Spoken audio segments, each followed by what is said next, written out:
திண்டுக்கல் மாவட்டம் அய்யலூர் சந்தையில் 3 மணி நேரத்தில் 1.5 லட்சம் ஆடுகள் விற்பனையாகியிருக்கிறது. அய்யலூரில் வியாழக்கிழமை தோறும் கூடும் சந்தையில் சுற்றுவட்டாரத்தைச் சேர்ந்த கிராம மக்கள் தாங்கள் வளர்க்கும் ஆடு, கோழிகளை விற்பனைக்கு கொண்டு வருவர்.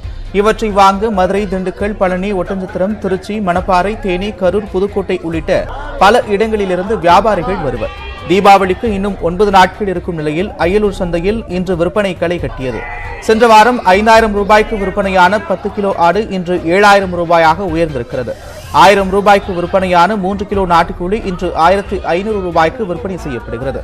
அய்யலூர் சந்தையில் இன்று 3 மணி நேரத்தில் 1,50,000 ஆடுகள் 2 கோடி ரூபாய்க்கு விற்பனையாகியிருக்கிறது. விலைவாசி கொஞ்சம் கூட போகுது. இவ்வளவு நாள் காட்டிலையும் இந்த வாரம் போனாலும் 5000 வித்தாரு. இந்த வாரம் ஒரு 5500, 6000 அந்த நிலைமையில போய்கிட்டு இருக்கு. வியாபாரிகளும் கொஞ்சம் சந்தோஷமா தான் இருக்கா. சென்னை உயர்நீதிமன்ற வளாகத்தில் தீக்குளித்து உயிரிழந்த வேல்முருகனின் உடலை வாங்க மறுத்து அவரது உறவினர்கள் 2வது நாளாக போராட்டம் நடத்தி வருகின்றனர். காஞ்சிபுரம் மாவட்டம் படப்பை அடுத்த சேர்மாதுறையைச் சேர்ந்த வேல்முருகன் சென்னை உயர்நீதிமன்ற வளாகத்தில் உள்ள சட்ட உதவி மையத்தின் முன்பு 2 நாட்களுக்கு முன்பு தீக்குளித்தார். 95% காயங்களுடன் கீழ்ப்பாக்கம் மருத்துவமனையில் அனுமதிக்கப்பட்ட அவர் நேற்று உயிரிழந்தார்.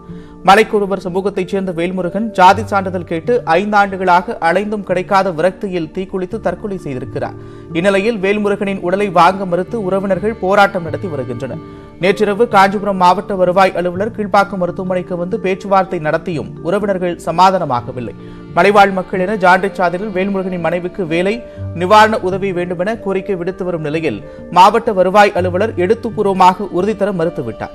இந்நிலையில் 2வது நாளாக கீழ்ப்பாக்கம் மருத்துவமனையில் போராட்டம் தொடர்ந்து வருகிறது.